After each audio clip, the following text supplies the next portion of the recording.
to you on this day. With faith, we kneel down to pray. Wash us from our guilt and free us from our sins.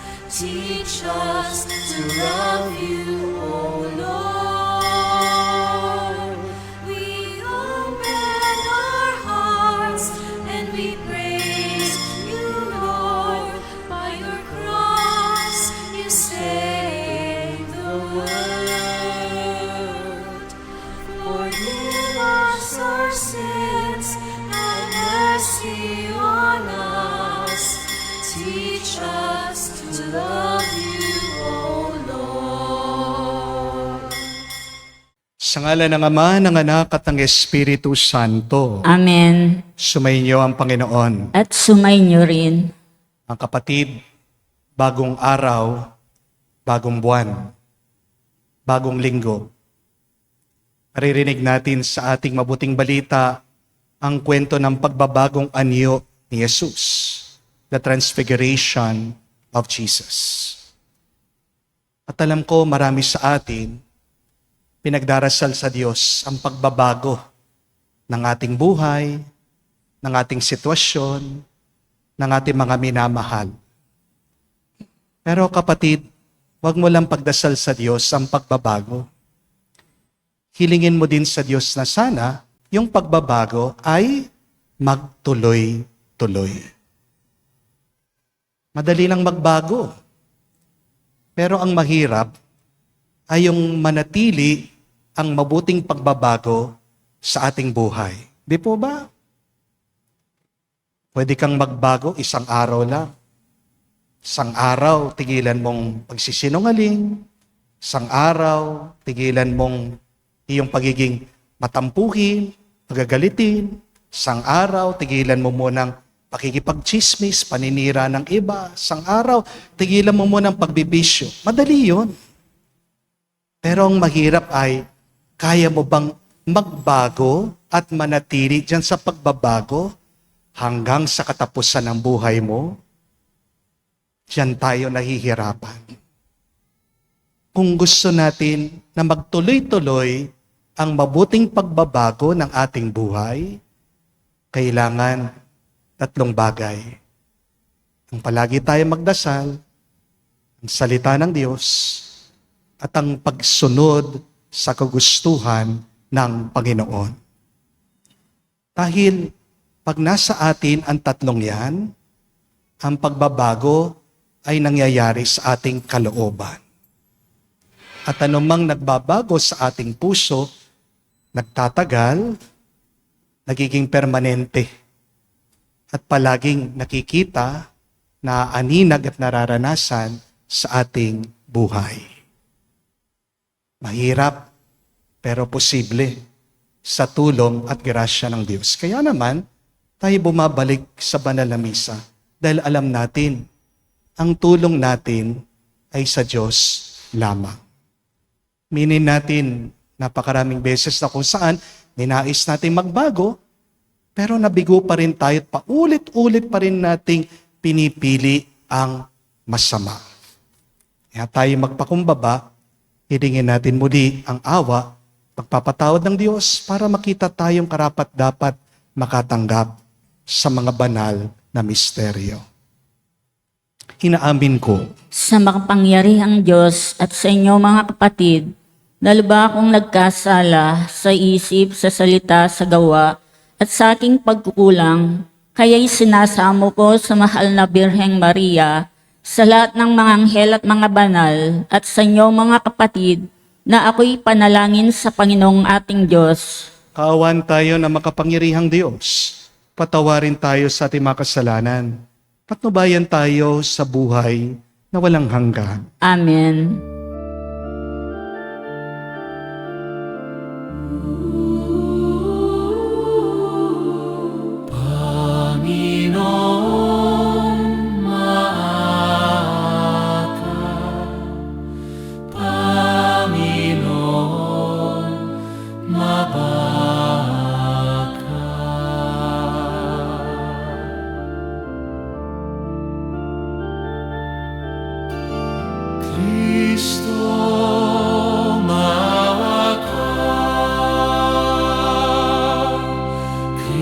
Kristo, maawa ka sa amin. Panginoon, maawa ka. Panginoon, maawa ka. Manalangin tayo. Ama naming makapangyarihan, inutos mong pakinggan namin ang binamahal mong anak na iyong kinalulugdan. Kami naway makapakinabang sa iyong salita upang sa pagdalisay nito sa aming kalooban, kami ay lumigaya sa pagpapakita sa iyong liwanag.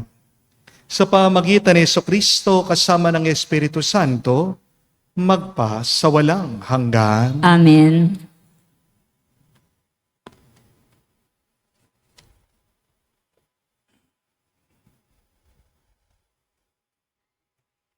Pagbasa mula sa aklat ng Henesis.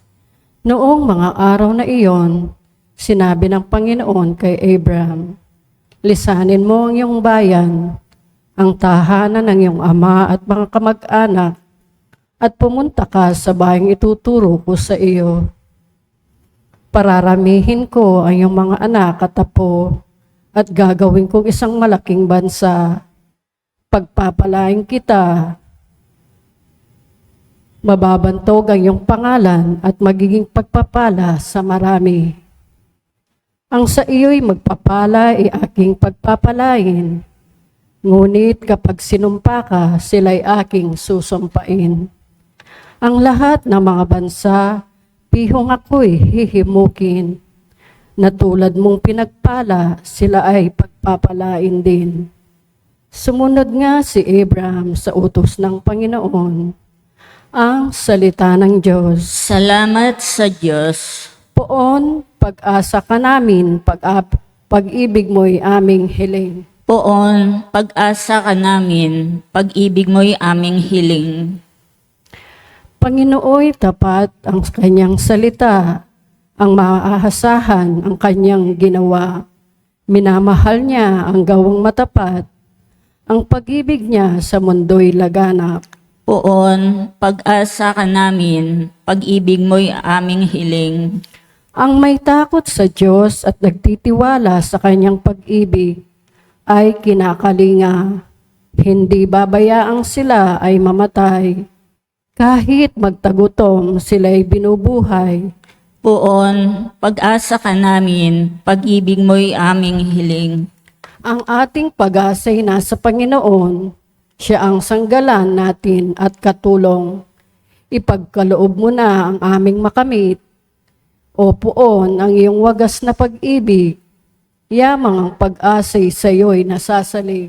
Poon, pag-asa ka namin, pag-ibig mong aming hiling.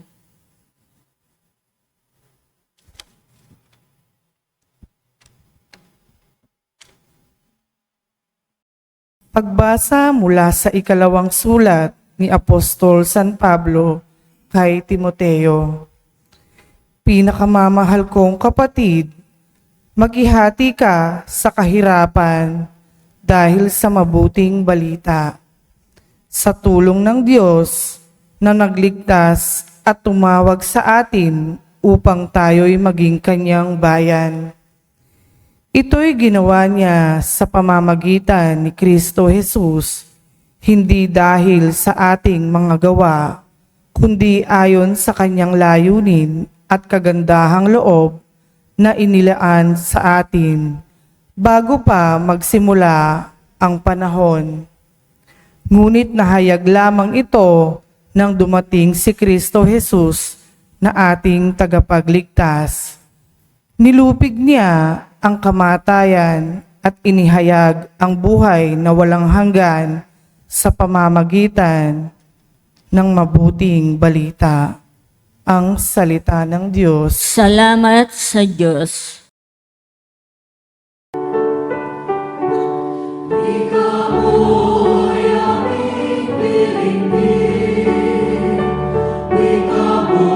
ay aming susundin.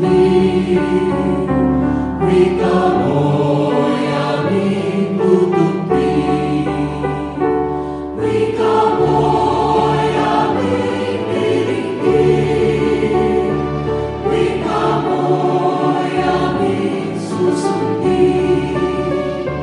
Wika mo'y aming tutupi. Sa ulap na maliwanag, ito ang siyang pahayag, ang Diyos Ama na nangusap. Ito ang mahal kong anak, lugod kong dingin ng lahat. Sumainyo ang Panginoon. At sumayo rin. Ang mabuting balita ng Panginoon ayon kay San Mateo. Papuri sa iyo, Panginoon. Nung panong yun, sinama ni Jesus si Pedro at ang magkapatid na Santiago at Juan. Sila'y umakyat sa isang mataas na bundok. Samantalang sila'y naroroon, nakita nilang nagbagong anyo si Jesus. Nagliwanag na parang araw ang kanyang muka at pumuti parang busilak ang kanyang damit. Nakita na lamang at sukat ng 3 alagad, sila Moises at Elias na nakikipag-usap kay Jesus. Kaya't sinabi ni Pedro kay Jesus, Panginoon, mabuti pa'y dumito na tayo. Kung ibig ninyo, gagawa ako ng 3 kubol. Isa sa inyo, isa kay Moises at isa kay Elias. Nagsasalita pa siya nang liliman sila ng isang maningning na ulap. At mula rito ay may tinig na nagsabi, ito ang minamahal kong anak na lubos kong kinalulugdan. Pakinggan ninyo siya. Ang mga alagad ay natakot ng gayon na lamang na marinig nila ang tinig at sila'y napasubsob. Ngunit nilapitan sila ni Jesus at hinipo. Tumindig kayo, sabi niya. Huwag kayong matakot. At nung tumingin sila, ay wala silang nakita kung hindi si Jesus.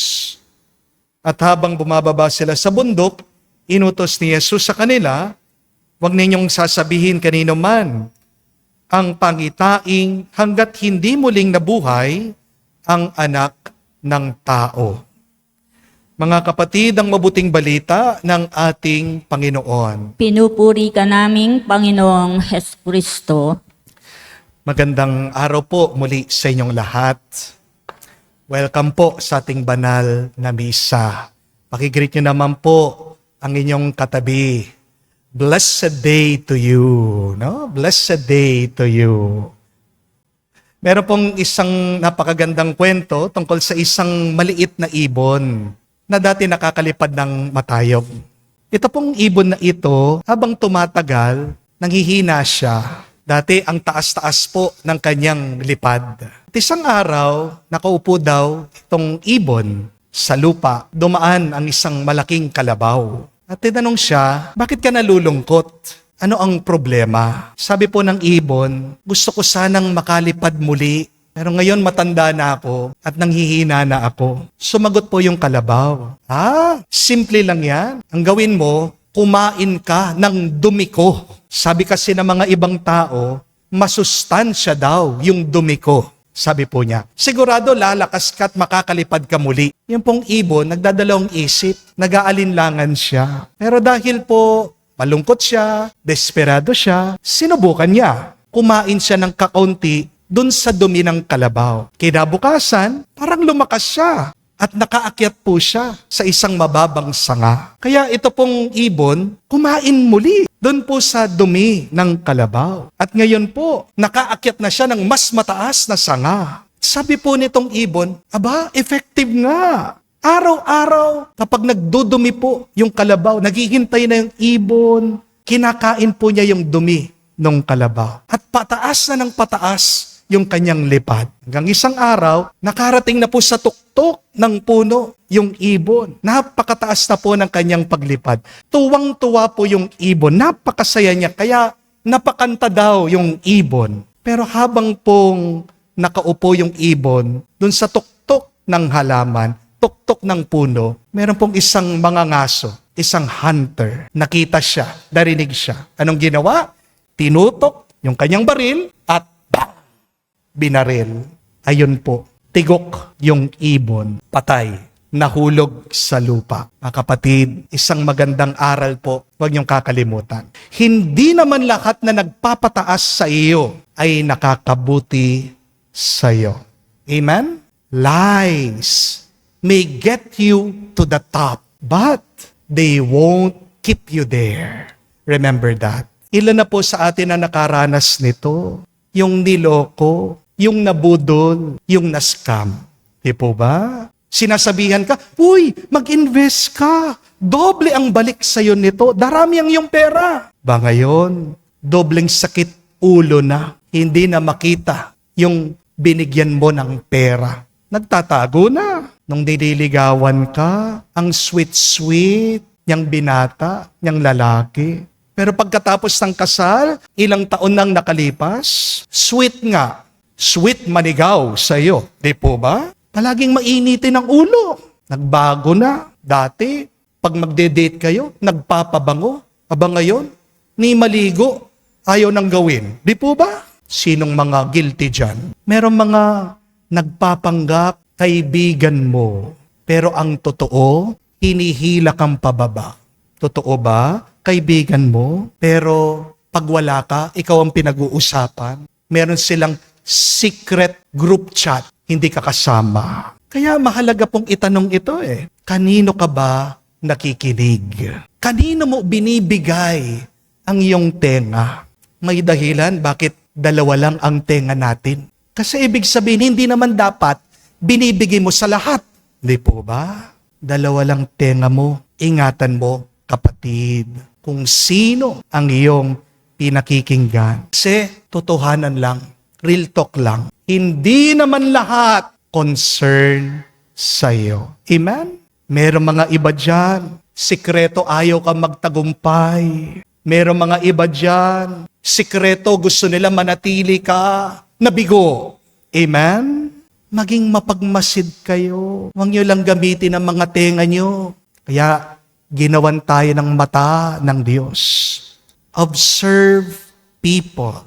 Look at their body language. Yung kilos, yung gawa, hindi po nagsisinungaling yan. Amen? Kasi aminin din natin, makikita mo sa muka ng tao, sikreto, masaya siya kapag nahihirapan ka na. Amen? Kaya hindi naman dapat lahat pinakikinggan natin. Hindi naman dapat lahat pinaniniwalaan natin. Bago ka makinig sa iba, makinig ka muna sa Diyos.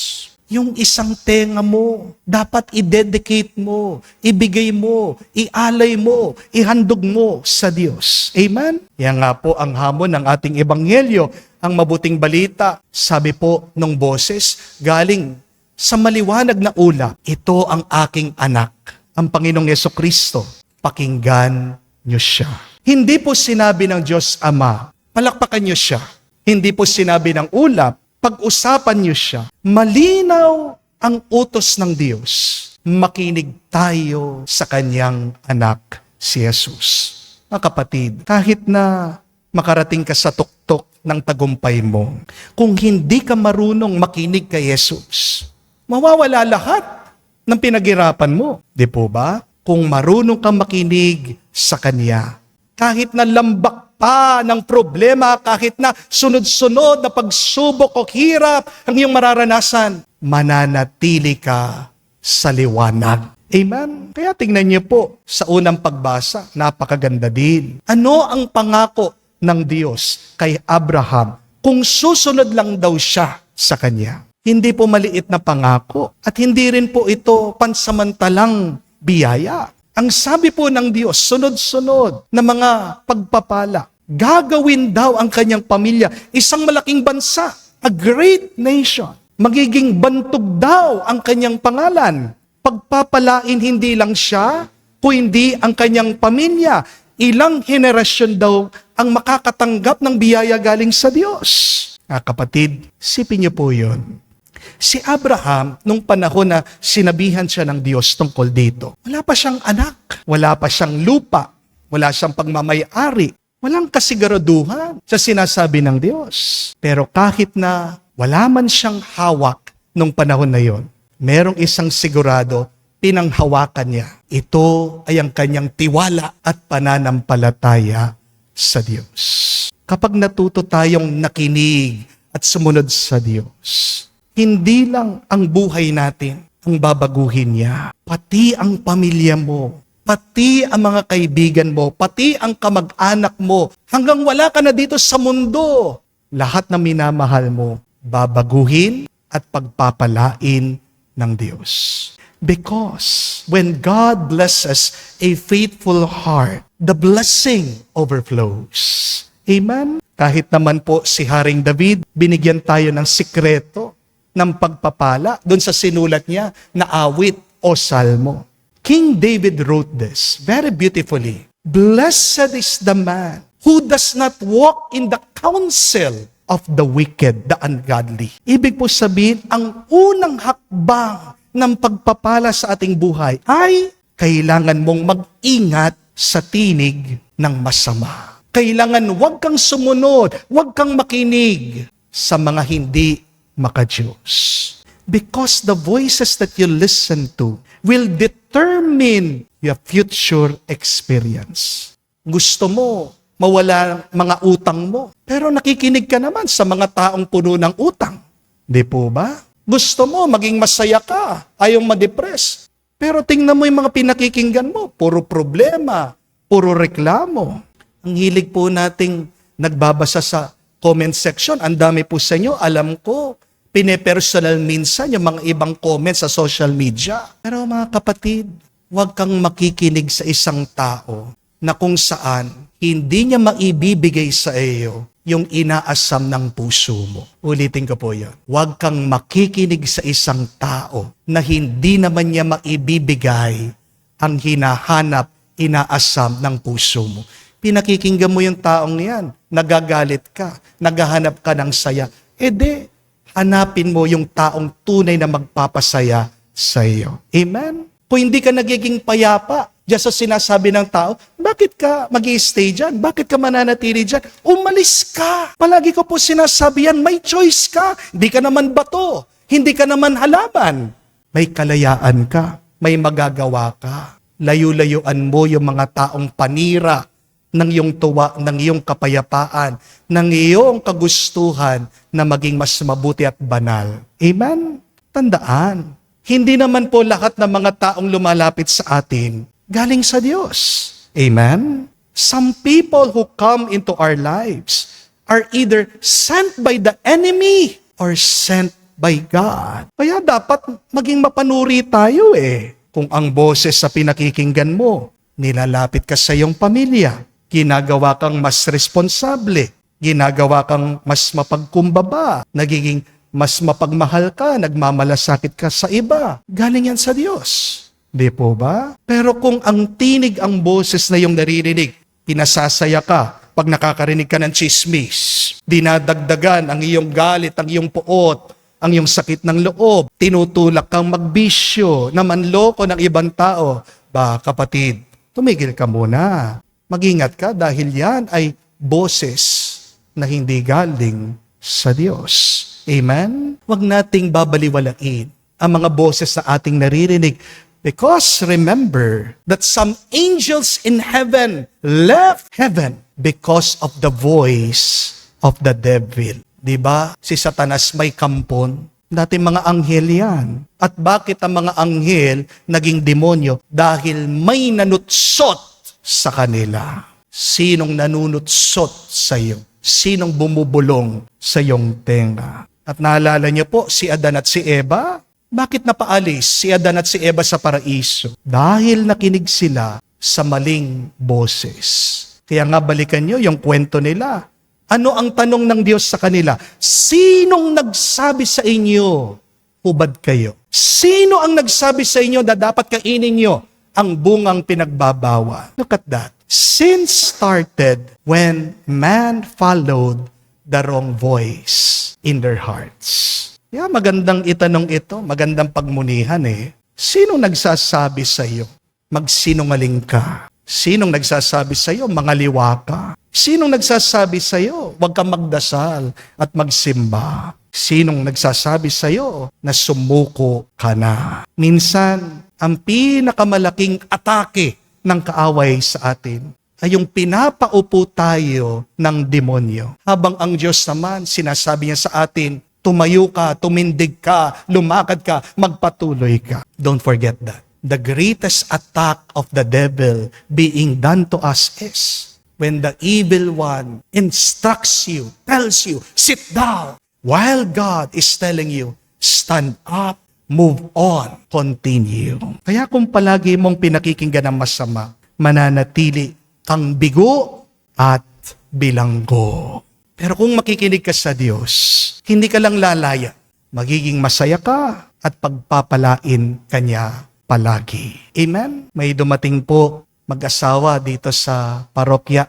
Dinalaw ako. Nag-open up po sila ng kanilang problema. Sa dami po ng kanilang mga problema, mga pinagdaanan, mga pagsubok, may napansin po akong pinakaugat na problema nila. 2 po. At sineshare ko po ito, baka makatulong po sa inyong mga mag-asawa. Ang 2 problema po nila, una, hindi sila marunong makinig at umunawa sa bawat isa. Pero ang pangalawa, hinuhusgahan nila ang bawat isa. Tandaan niyo po, pangit na combination ito. Relationships fail because of these 2 things. 1, when you do not listen to understand. Many of you listen just to respond. Di po ba? Kaya nakikinig ka, gusto mo, meron kang rebuttal. Kaya nakikinig ka kasi gusto mo, meron ka lang isagot. Do you really listen to understand? Pero, malalang combination po. Hindi ka na nakikinig para umunawa, ano yung pangalawa? Pagkatapos ng makinig, sasabihan mo pa ng masama, huhusgahan mo ang iyong asawa. Meron mga iba sa inyo ganyan, di po ba? Aminin nyo, ganyan ka kasi mami eh. Hindi, ganyan ka kasi daddy eh. Mga kapatid, kung hindi tayo makikinig para umunawa, kung hindi tayo magpapakumbaba, magpapatuloy po ang iyong away. At alam niyo po kung ano nakakatawa dito sa mag-asawa. Palagi pa silang nagsisimba sa akin online. Palaging nakikinig sa salita ng Diyos, pero bakit walang nagbabago sa kanila? Kasi sabi ko po, mag-aaway kayong palagi hanggat hindi pumapasok ang turo, ang salita ng Diyos sa puso. Hindi lang dapat isip ang tinuturuan natin, ang pinupuno natin. Ang dami po kasi sa inyo ganyan, di po ba? Father, ang ganda po ng humili nyo. Father, naalala ko po yung sinabi nyo. Pero ang tanong, naaalala ba ng puso mo? Kasi tandaan niyo po, ang puso ng tao may utak din. Ang puso mo, nag-iisip din yan. Kaya nga, merong pag-aaway minsan ng isip at puso, di ba? Nagkakabanggaan. Alam mo yung tama, pero iba yung hatak ng puso. Do not only form your mind, but allow God to form your heart. Yes, listen through your mind, but allow God's word to enter through your heart. Ang tunay na pagbabago, nag-uumpisa din pag hinayaan mo ang puso mo ay makinig at sumunod sa Diyos.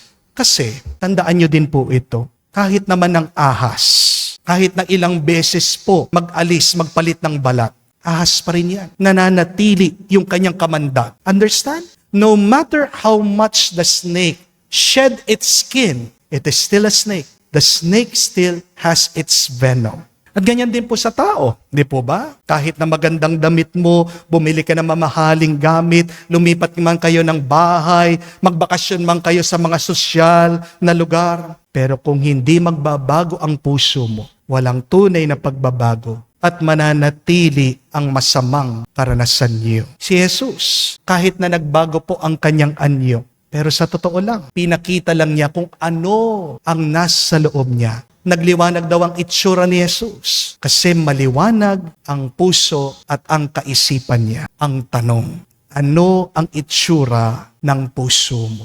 If you would be honest, if you would describe your heart, how is your heart now? Is it clean or is it wounded? Is it full of light or is it full of darkness? Kaya mga kapatid, tandaan niyo po, hindi ka iaangat ng masama. Gusto ng demonyo, palagi kang lugmok, palagi kang nasa kadiliman. Hindi rin po aangat ang buhay natin. Dahil sa kasinungalingan, wala din pong umaangat. Dahil po sa shortcut, sa chismis, paninira, sa panlalamang, aangat lang tayo sa pamagitan ng panalangin. Aangat lang tayo sa pakikinig kay Jesus. Aangat lang tayo sa pagsunod natin sa Diyos. At kapag ang pag-angat mo galing sa Diyos, kahit na magkaroon ka ng maraming problema, hindi ka basta-basta babagsak. Amen? Kaya nga po, ngayong pangalawang linggo ng Kwaresma, ito po ang ating tandaan. Kung gusto mo magbago ang buhay mo, simulan mo sa pagbabago ng iyong puso sa pamamagitan ng pakikinig, pagsunod kay Jesus, pakikinig sa pamamagitan ng pagdarasal. Because remember, the fruit of prayer is love. The more that you pray, the more you'll become loving. Amen? Kapag natuto kang makinig sa Kanya, hindi lang magbabago ang iyong buhay, magbabago din ang buhay ng iyong minamahal. At ang iyong buhay ay magiging kamuka ng langit. Dasal po natin ito, na tayo araw-araw turuan makinig ng Diyos para umapaw ang Kanyang biyaya, ang Kanyang grasya, hindi lang ngayon, hanggang sa magpa sa walang hanggan. Amen.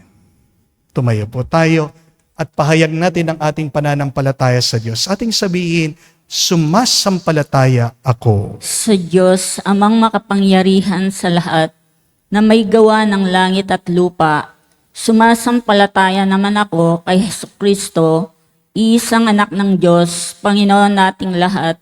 Nagkatawang tao siya, lalang ng Espiritu Santo, ipinanganak ni Santa Mariang Birhen, ipinagpakasakit ni Poncio Pilato, ipinako sa krus, namatay, inilibing, nanaog sa kinaroroan ng mga yumao, nang may ikatlong araw, nabuhay na maguli, umakyat sa langit, naluluklok sa kanan ng Diyos amang makapangyarihan sa lahat. Doon nagmumula paririto at maghukom sa mga nabubuhay at nangamatay na tao. Sumasampalataya naman ako sa Diyos Espiritu Santo, sa banal na simbahang Katolika, sa kasamaan ng mga banal, sa kapatawaran ng mga kasalanan, sa pagkabuhay na muli ng mga nangamatay na tao, at sa buhay na walang hanggan. Amen. habang inaalala natin ang pagbabagong anyo ni Jesus at sinasariwa ang ating pagtatalagang makinig sa Kanya. Dalhin natin sa Ama ang ating mga panalangin para sa mundong pinapahirapan ng kasalanan at pagdurusa. Ating sabihin, Panginoon, dinggin mo kami. Panginoon, dinggin mo kami. Para sa simbahan, naway pagukulan siya ng inspirasyon ng pagbabagong anyo ni Jesus upang maglingkod para sa kabutihan ng lahat. Manalangin tayo. Panginoon, dinggin mo kami. Para sa Santo Papa at lahat nating pinuno, nawa magtamo sila sa pagbabagong anyo ni Jesus nang kailangan nilang lakas para harapin ang mga kahirapan sa kanilang misyon. Manalangin tayo. Panginoon, dinggin mo kami. Para sa mga nag-aalinlangan sa pagka-Diyos ni Kristo, naway makita nila na si Jesus ay tunay na Diyos at tao. Manalangin tayo. Panginoon, dinggin mo kami. Sa katahimikan po ng ating puso, banggitin natin ngayon sa Diyos ang ating mga personal na pangangailangan. Panginoong Diyos, naway masilayan namin ang maningning na mukha ng iyong anak sa Eukaristiyang ito. Punuin mo kami ng iyong kapayapaan upang tapat ka naming mapaglingkuran sa lahat ng araw ng aming buhay. Hinihiling namin ito sa pamamagitan ni Kristo, aming Panginoon. Amen.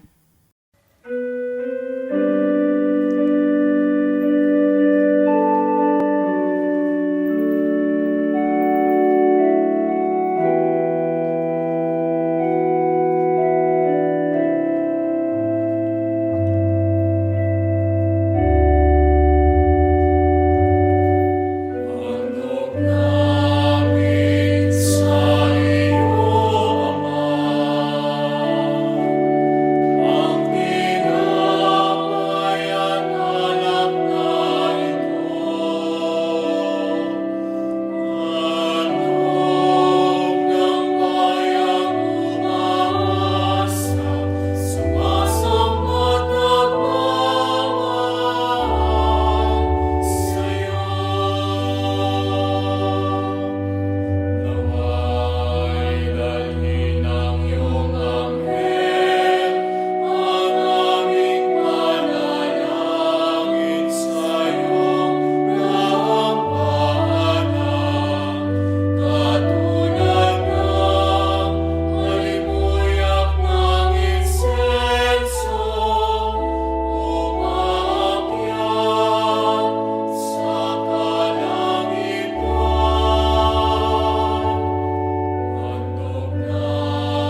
Manalangin kayong ngayon, mga kapatid, para ang ating mga paghahain ay kalugdan ng Diyos amang makapangyarihan. Tanggapin nawa ng Panginoon itong paghain sa iyong mga kamay, sa kapurihan niya at karangalan, sa ating kapakinabangnan at sa buong sambayanan niyang banal. Ama naming lumikha, ang paghahain ito ay magdulot nawa ng kapatawaran ng aming mga kasalanan at mapagbanal sa aming buong katauhan para sa pagdiriwang ng Pasko ng pagkabuhay. Sa pamagitan ni Jesucristo, kasama ng Espiritu Santo, magpa sa walang hanggan. Amen. Sumainyo ang Panginoon. At sumayo rin. Itaas sa Diyos sa inyong mga puso at diwa. Itinas na namin sa Panginoon. Pasalamatan natin ang Panginoong ating Diyos. Marapat na siya ay pasalamatan. Ama naming makapangyarihan, tunay nga marapat ikaw ang aming pasalamatan sa pamagitan ni Jesucristo na aming Panginoon, nang maipagtapat niya sa mga alagad na siya'y naang mamamatay para sa lahat. Sa kanila'y kanyang pinamalas ang kanyang sariling puspos ng liwanag. Ang iyong mga utos at mga propeta ay pawang mga tagapagpatunay niya sa pagkakatalagang para sa kapwa magdusa, upang akayin ang lahat sa pagkabuhay na maliwanag. Kaya kaisa na mga anghel nagsisiawit ng papuri sa iyo. Nang walang humpay sa kalangitan, kami nagbubunyi sa iyong kadakilaan.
Ama naming banal, ikaw ang bukalanta ng kabanalan, kaya't sa pamagitan ng iyong Espiritu, gawin mong banal ang mga kaloob na ito, upang para sa amin, maging katawan at dugo ng aming Panginoong Hesu Kristo.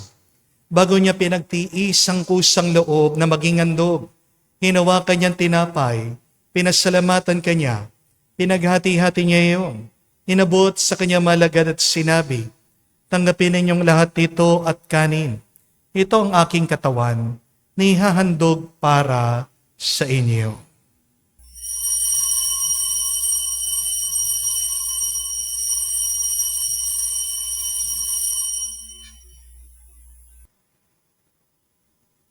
Gayon din naman, nung matapos ang hapunan, hinawakan niyang kalis. Muli kanyang pinasalamatan. Inabot niyang kalis sa kanyang malagad at sinabi, tanggapin ninyong lahat ito at inumin. Ito ang kalis ng aking dugo, ng bago at walang hanggang tipan. Ang aking dugo na ibubuhos para sa inyo at para sa lahat, sa ipagpapatawad ng mga kasalanan. Gawin ninyo ito sa pag-aalaala sa akin.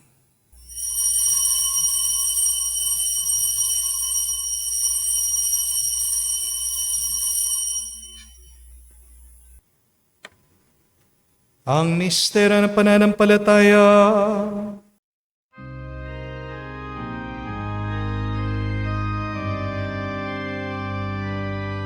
Si Kristo'y namatay, si Kristo ay nabuhay, si Kristo'y babalik,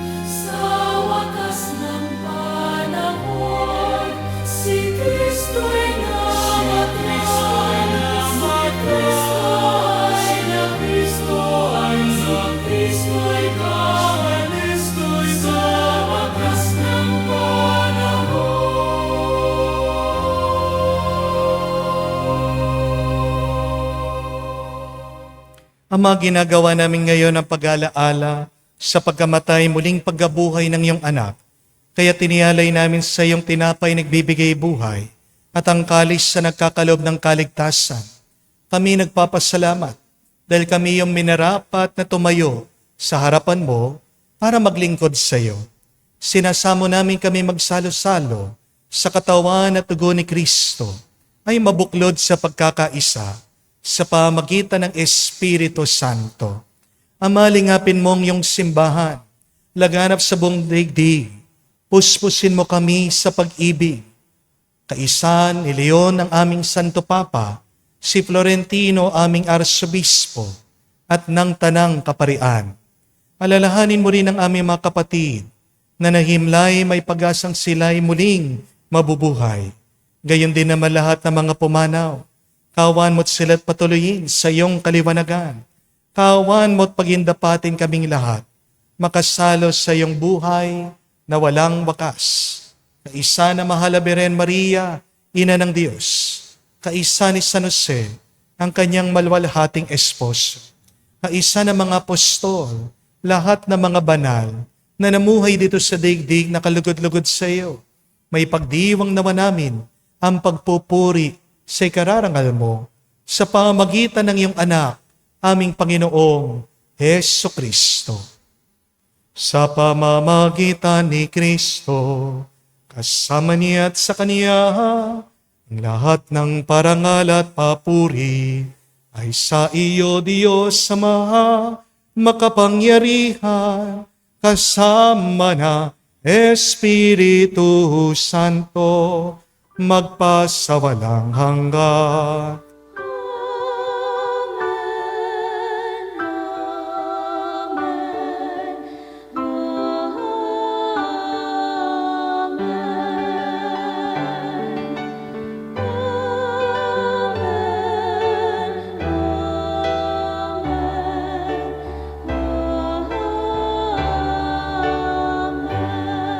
Sa nakagaling na utos sa turo ni Jesus sa Panginoon natin at Diyos, ipahayag natin ang lakas, loob.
Iniling namin kami, Adya, sa lahat ng masama, pagkalooban ng kapayapaan araw-araw, ligtas sa kasalanan, ilayo sa lahat ng kapahamakan, samantalang aming pinanabikan ang dakilang araw ng pagpapahayag ng tagapagligtas naming si Hesu Kristo. Sapagkat iyo ang kaharian at ang kapangyarihan at ang kapurihan magpakailanman. Amen. Panginoong Hesu Kristo, sinabi mo sa mga apostol, kapayapaan ang iniwan ko sa inyo.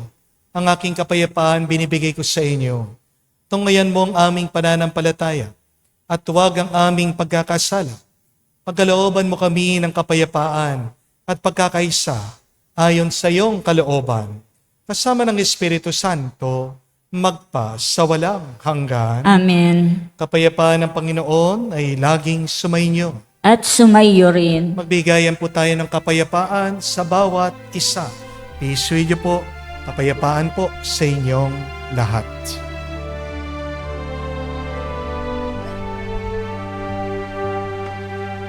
Cordero ng Diyos na nag-aalis ng mga kasalanan ng sanlibutan, maawa ka sa amin. Maawa ka sa amin. Cordero ng Diyos na nag-aalis ng mga kasalanan ng sanlibutan, maawa ka sa amin. Maawa ka sa amin. Cordero ng Diyos na nag-aalis ng mga kasalanan ng sanlibutan, ipagkaloob mo sa amin ang kapayapaan. Mga kapatid, naririto ang ating Panginoong Yesu Kristo, ang Kordero ng Diyos. Siya nag-aalis sa mga kasalanan ng sanlibutan. Mapalad tayong lumalapit sa piging ng Kordero. Panginoon, hindi ako karapat-dapat na magpatuloy sa iyo, ngunit sa isang salita mo lamang ay gagaling na ako.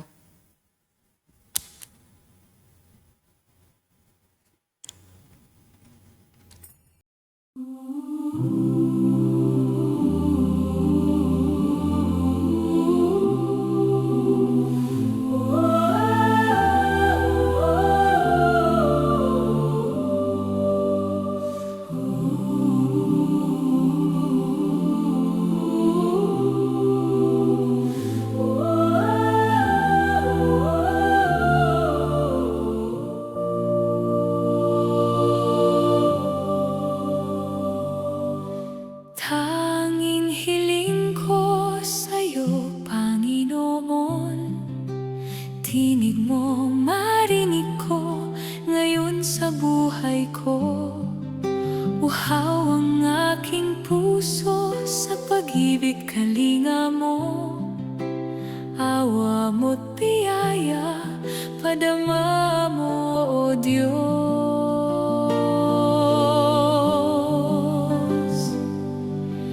Tanging hiling ko sa'yo, Panginoon, mukha mo ay makita ko sa likha mong mundo.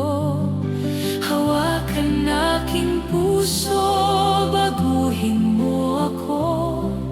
Sabihin mong kagustuhan mo maging gabay ng buhay ko.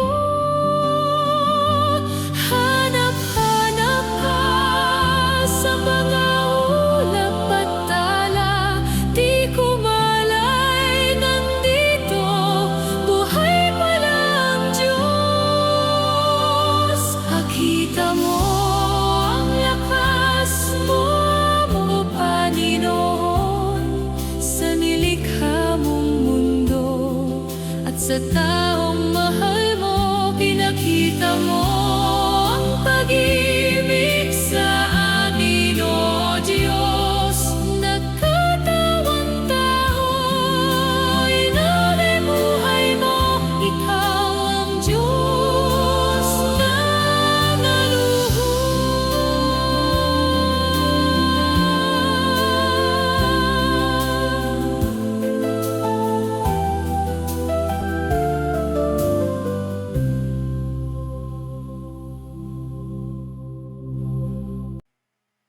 Lumuhod po tayo para sa panalangin para sa mga may sakit.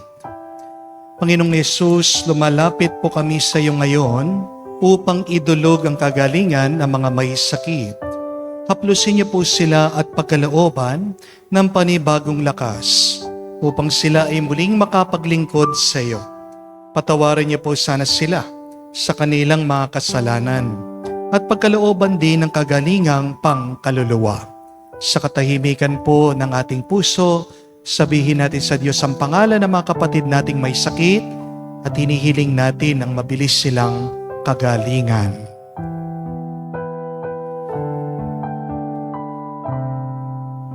Hinihiling namin ito sa ngalan ni Kristo, aming Panginoon. Amen. Panalangin para sa mga OFW. Ama, pinapanalangin namin sa iyong natatangi kahilingan ng lahat ng mga nagtatrabaho sa ibang bansa. Tulungan mo sila bawat sandali ng kanilang buhay. Habang nasa ibang bansa, palakasin mo sila kapag pinanghihinaan sila ng kalooban. Pagalingin mo sila tuwing nagkakasakit. Aluin mo sila kapag nalulungkot sila.